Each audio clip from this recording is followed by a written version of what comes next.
Chapter 37, in which it is shown that Phileas Fogg gained nothing by his tour round the world, unless it were happiness.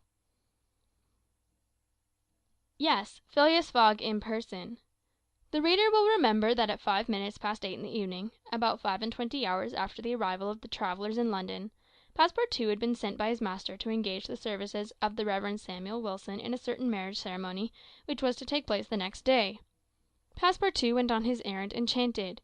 He soon reached the clergyman's house, but found him not at home. Passepartout waited a good 20 minutes, and when he left the reverend gentleman, it was 35 minutes past 8. But in what a state he was! With his hair in disorder, and without his hat, he ran along the street as never man was seen to run before, overturning passers-by, rushing over the sidewalk like a waterspout. In 3 minutes he was in Savile Row again, and staggered back into Mr. Fogg's room. He could not speak. "What is the matter?" asked Mr. Fogg. My master! gasped Passepartout. Marriage impossible! "Impossible? Impossible for tomorrow, Why so?" because tomorrow is Sunday. "Monday." replied Mr. Fogg. No, today is Saturday. "Saturday? Impossible." Yes. cried Passepartout. You have made a mistake of 1 day. We arrived 24 hours ahead of time, but there are only 10 minutes left. Passepartout had seized his master by the collar, and was dragging him along with irresistible force. Phileas Fogg, thus kidnapped, without having time to think, left his house, jumped into a cab, promised £100 to the cabman, and having run over 2 dogs and overturned 5 carriages, reached the Reform Club. The clock indicated 9:15 when he appeared in the great saloon. Phileas Fogg had accomplished the journey round the world in 80 days. Phileas Fogg had won his wager of £20,000. How was it that a man so exact and fastidious could have made this error of a day?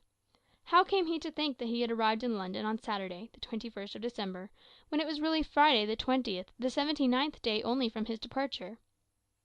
The cause of the error is very simple.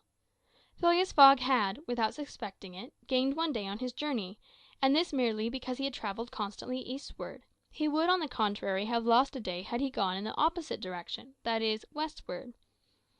In journeying eastward he had gone towards the sun, and the days therefore diminished for him as many times 4 minutes as he crossed degrees in this direction. There are 360 degrees on the circumference of the earth, and these 360 degrees, multiplied by 4 minutes, give precisely 24 hours, that is, the day unconsciously gained.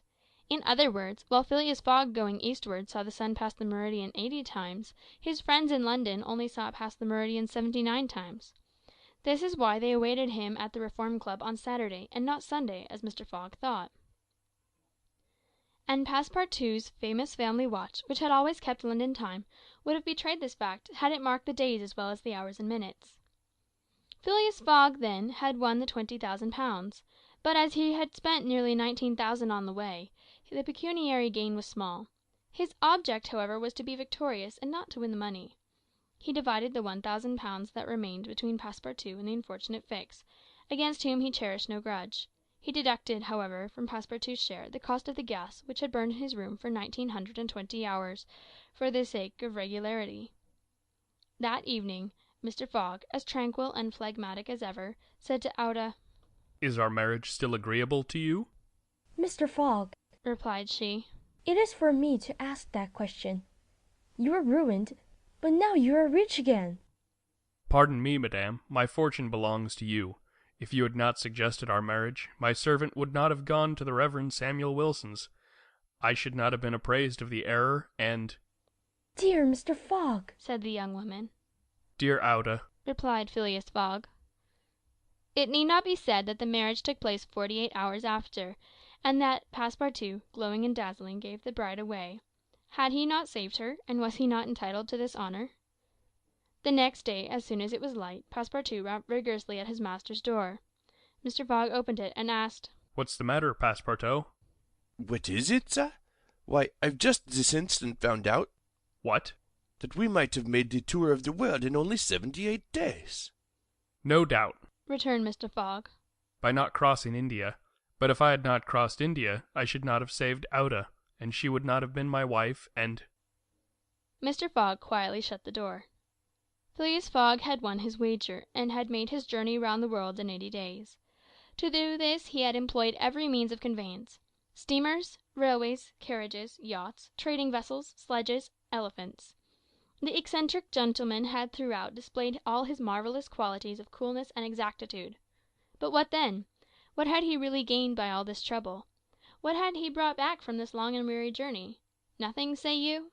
Perhaps so; nothing but a charming woman, who, strange as it may appear, made him the happiest of men.